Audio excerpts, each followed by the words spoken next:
going on, ladies and gentlemen? My name is Kevin Jackwitz. This is the Kaged Review, and this is a review for WWE SmackDown Live for 4/23/19. A little bit better show than the last couple of weeks, and kind of the same thing with Raw. Raw was still lacking, but I think it was better than the Raw after WrestleMania and the Superstar Shakeup. And it's kind of the same thing here, and I think that's kind of sad, but whatever. So you start out with Shane McMahon. He's talking about Roman Reigns, how he hit Vince McMahon last week. He demands Roman Reigns come out. Roman comes out. It looks like they're going to fight. They've got this little face-off going, and Elias comes out. Shane McMahon and Elias, they kind of do a beatdown on Roman Reigns. Elias music's hit, and that's where they cut to commercial. It was an alright opening. I don't know that it blew me away, but it was decent. Then you get backstage, Shane and Elias, they're talking about what they just did, and so stoked about it. Then you get a backstage Kofi Kingston interview with the New Day. Of course, bringing in Kevin Owens as a replacement for Big E out on injury. And so he's talking about a match with Shinsuke later, and how he's going to be a fighting champion, and he's still so excited that he's got the belt. And so, I don't know, not much there that we haven't seen before. Then you get Finn Balor versus Andrade is the first match. Andrade with Zelina Vega. And really good match. I really liked it. Andrade, I think, is just such a damn good talent. He really is. He makes anybody look good. He really does. Andrade is just amazing. And the big story here is that Zelina Vega gets involved at the end, and she actually costs Andrade the match. She jumps off going for Finn. Andrade has to catch her. Finn Balor capitalizes, gets the win. Then you get an Elias promo. He's got the guitar, and he says, essentially in a song, that he wants Roman Reigns at Money in the Bank. So Shane McMahon says that's a great idea. They both take off together in a limo. And then you get Peyton Royce and Kairi Sane.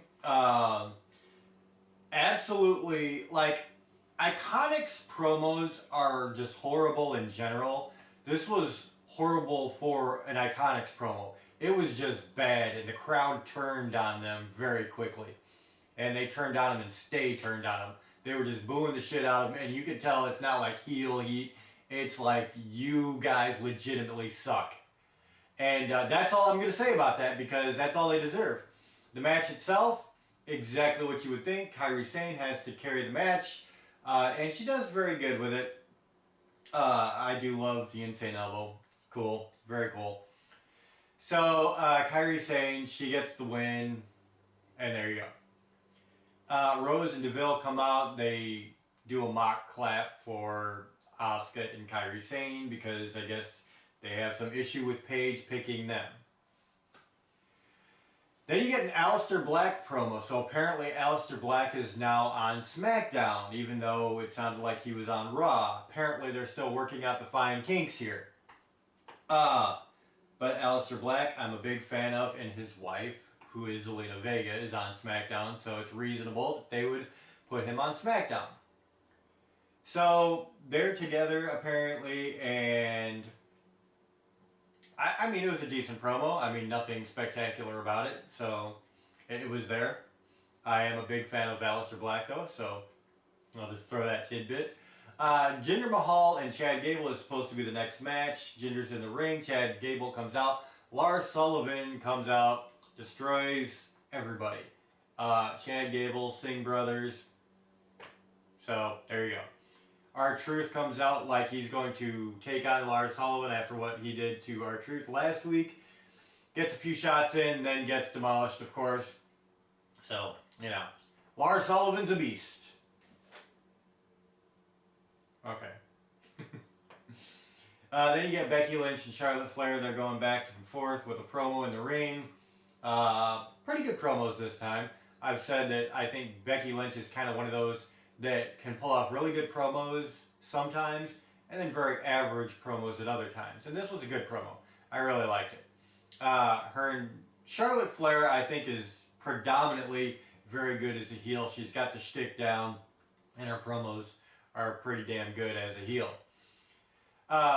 Becky Lynch says Charlotte needs to clear the way for people like Bayley and whoever else she mentioned. I think she mentioned Ember Moon. And Bayley comes down and says that she wants a match with Becky just as much as Charlotte, and so they should have a match to determine who really deserves it. And that's what happens. You get Charlotte versus Bayley, and I was really hoping that they would give this to Bayley and not do the same old shit. But guess what? Bayley lost. No push. Back to the same old shit. At this point, I don't like it. Not because Charlotte's not deserving or not talented, but because they keep doing the same shit. Like, at some point, you gotta change it up. And WWE in the last few years has been notorious for doing something to death, to the point to where people just don't give a shit anymore. I don't give a shit anymore. It's been done and done and done to death. Let's see some new matchups. And, you know, this is the thing that they were talking about when their ratings plummeted to the worst they've ever been. And this is the kind of shit that got them there. So I really feel like it was a stupid fucking move and I didn't like it. And, you know, it's just personal opinion. I love Charlotte. I think she's great. She's phenomenal on a mic, in a ring. So it's not like I'm saying she's not deserving, but geez, man, there's only so much you can do with this. Like, I don't care how good anybody is. You have to change it up. And that's just the way it is. Or you have to be able to change it up with that character. One of the reasons why Stone Cold Steve Austin had such a long run as champion and so, you know, high on the mountain for so long is because they changed up what they did with him week to week. And you had something new, and you don't get that anymore. You just get a person in a ring talking. And so it wears thin if it's just the same person all the time. So after that match with Becky, I'm sorry, not Becky, but with Charlotte and Bayley, they have a Becky interview backstage, and apparently she's going to be defending both belts on the same night at Money in the Bank. Raw Championship with Lacey Evans, SmackDown Championship with Charlotte Flair, and so there you go, there's the setup for that. Now you finish the show with the main event, which is Kofi Kingston in his first title defense since WrestleMania, and it's against Shinsuke Nakamura. He's out there with Rusev. New Day's out there. I think, honestly, it was a good match, but it was a really good setup here, because what happens is you have Shinsuke, he's about to lose, Rusev jumps in the ring, starts working on Kofi Kingston, so he gets the DQ win. The New Day come in, they come and they're scrambling and they're fighting against Shinsuke and Rusev, and so they take care of those guys, and like there's a bunch of action because it's kind of going back and forth with Shinsuke, Rusev, Kevin Owens, and Xavier Woods, and then out of nowhere, like, Kofi Kingston throws Shinsuke into the ropes, hits him with Trouble in Paradise, and then Kevin Owens super kicks Kofi. And it was really cool. I mean, I kind of saw it coming, like you had to believe that Kevin Owens was going to be Kevin Owens. And that's exactly what happened. Kevin Owens, he makes the heel turn, and that's kind of where they leave it off. He does the apron powerbomb to Xavier Woods, and so he leaves looking strong, and Xavier's selling his ass off. So really cool. I really did like it. I kind of knew it was coming, but at the end of the day, it still worked. So, you have a decent opening. You had a good women's match, and you had some good women's promos.